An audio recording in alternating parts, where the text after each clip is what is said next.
लोक जनशक्ति पार्टी रामविलास यानी एलजेपी-आरवी में बड़े संगठनात्मक फेरबदल की तैयारी है। माना जा रहा है कि आज पार्टी के नई राष्ट्रीय कार्यप्रणाली का ऐलान हो सकता है। चिराग पासवान की नई टीम में युवाओं और महिलाओं को ज्यादा मौका मिला जाएगा, लेकिन इस संगठनात्मक बदलाव के पीछे सिर्फ पार्टी को मजबूत करने की कयास नहीं है, बल्कि 2027 के विधानसभा चुनावों की बड़ी रणनीति भी दिखाई दे रही है। दरअसल चिराग पासवान की नजर अब बिहार से आगे उत्तर प्रदेश और पंजाब पर है। दोनों राज्यों में 2027 में विधानसभा चुनाव होने हैं और एलजेपी-आरवी इन चुनावों में अपनी राजनीतिक मौजूदगी बढ़ाने का पूरा प्रयास कर रही है। खास बात यह है कि चिराग पासवान एक तरफ एनडीए के साथ अपनी सियासी साझेदारी को मजबूत करना चाहते हैं, तो दूसरी तरफ यूपी और पंजाब जैसे राज्यों में पार्टी का संगठन खड़ा करके अपना राजनीतिक आधार भी बढ़ाना चाहते हैं। उत्तर प्रदेश चिराग के लिए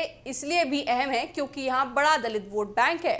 रामविलास पासवान की राजनीति की सबसे बड़ी ताकत यही है कि सामाजिक आधार को आगे रखे। ऐसे में चिराग अब अपने पिता की राजनीतिक विरासत को यूपी तक पहुंचाना चाहते हैं।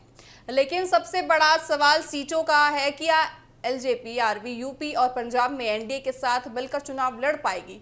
अगर गठबंधन होता है तो चिराग कितनी सीटें मांगे रखेंगे, यानी कि चिराग के पास कितनी सीटें आएंगी। और अगर सीट बंटवारे पर बात नहीं होती है तो क्या पार्टी अलग चुनाव लड़ने का विकल्प चुनेगी, यानी नई राष्ट्रीय देखिए गठबंधन में बात करें तो आखिर चिराग पासवान किस दिशा में खड़े हुए नजर आएंगे। बल्कि 2027 में भी 2027 के चुनावी मिशन की पहली बड़ी सीट भी मानी जा सकती है। अब देखना ये होगा कि चिराग की नई टीम कितनी मजबूत होगी और यूपी में पंजाब में पार्टी कितना विस्तार कर पाएगी और एनडीए के साथ रहते हुए चिराग पासवान अपनी पार्टी के लिए कितनी राजनीतिक जमीन तैयार कर पाएंगे। देखिए साफ तौर से बिहार की राजनीति अलग है उत्तर प्रदेश की राजनीति से, लेकिन चिराग पासवान अब उत्तर प्रदेश में भी अपनी राजनीतिक मजबूत करने का पूरा प्रयास कर रहे हैं और साथ ही साथ पंजाब में भी पिछड़े वर्ग को अपने साथ लाने का प्रयास कर रहे हैं। सवाल यह है कि अगर गठबंधन में चिराग पासवान इलेक्शन लड़ते हैं तो उनको कितनी सीटें मिलेंगी, कितनी उनको साझेदारी मिलेगी, और अगर नहीं